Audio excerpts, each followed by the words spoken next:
बड़ा कैमरामैन अंकित के साथ फराह खान, न्यूज़ 18 दिल्ली। और इस वक्त की एक और अहम खबर आपको दे दें। वज़ीर-ए-आज़म नरेंद्र मोदी वज़ारत तिजारत और सनत की नई इमारत वाणिज्य भवन का उन्होंने इफ्तिताह किया। इस प्रोग्राम में पीएम तिजारत के सालाना तज्ज़िये का कौमी बरामदी रिकॉर्ड NIAREAT भी लॉन्च किया। इस पोर्टल पर तमाम हिस्सेदारों को तिजारत से मुतल्लिक़ तमाम ज़रूरी मालूमात मुहैया कराई गई। इस मौके पर पीएम ने कहा कि आज हर महकमा एक्सपोर्ट बढ़ाने को तरजीह दे रहा है। इस पोर्टल का नाम है निर्यात कर। इस पोर्टल का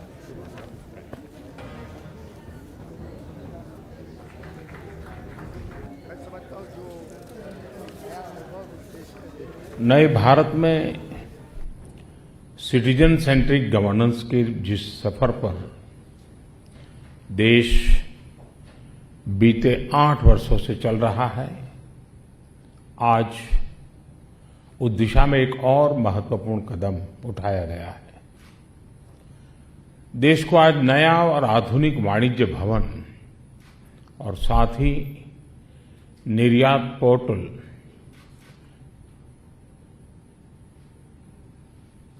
ये दोनों एक नई भेंट मिल रही है। इन दोनों में से एक फिजिकल इंफ्रास्ट्रक्चर और दूसरा डिजिटल इंफ्रास्ट्रक्चर का प्रतीक है। ये दोनों ट्रेड और कॉमर्स से जुड़ी हमारी गवर्नेंस में सकारात्मक बदलाव और आत्मनिर्भर भारत की हमारी एस्पिरेशंस को रिप्रेजेंट करते हैं।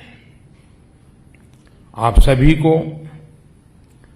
ट्रेड और कॉमर्स से जुड़ी, एक्सपोर्ट से जुड़ी पूरी कम्युनिटी को और विशेष रूप से हमारे MSMEs को भी आज के इस अवसर पर बहुत बहुत बधाई देता हूं।